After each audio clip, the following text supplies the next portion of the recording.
ہم راستے میں ہیں، یہ منزل نہیں راہ گزر ہے، ہر ایک نے اپنے کیے کا جواب دہ ہونا ہے۔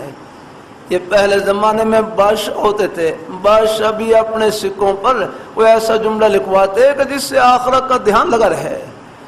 ولید ابن عبد الملک کے زمانے میں جو سکہ چلتا تھا اس پر یہ جملہ لکھا ہوتا تھا، یا ولید انک میت محاسب، کہ اے ولید تو نے ایک دن مرنا ہے، خدا کے سامنے کھڑے ہونا اور جواب دہ ہونا ہے نا۔ اللہ تعالیٰ اپنی بارگاہ مقبول فرمائے، اللہ تعالیٰ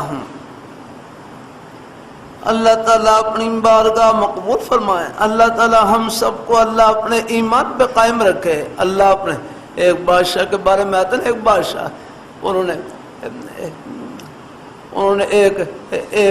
ایک سنتری چوکیدار رکھے ہوئے چوکی، کہ جب میں جب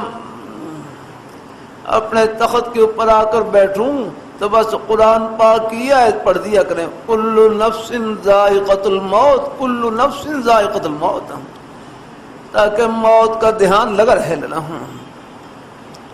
ایک دفعہ وہ آئینہ دیکھ رہے، شیشہ دیکھ رہے، شیشے میں دیکھا کہ داڑھی کا ایک بال سفید ہو گئے، ایک دو بال سفید ہو گئے۔ جب دیکھا داڑھی، فرمانے لگے اب ان کو پھر فرمایا اب موت کو یاد دلانے والا، فرمایا میرے چہرے کے اوپر اللہ تعالیٰ نے مذکر، اب میرے چہرے کے اوپر اللہ نے سجا دیا الحمدللہ۔ یہ بالوں کی سفیدی یہ بھی موت کو یاد دلانے والی ہے۔ ہاں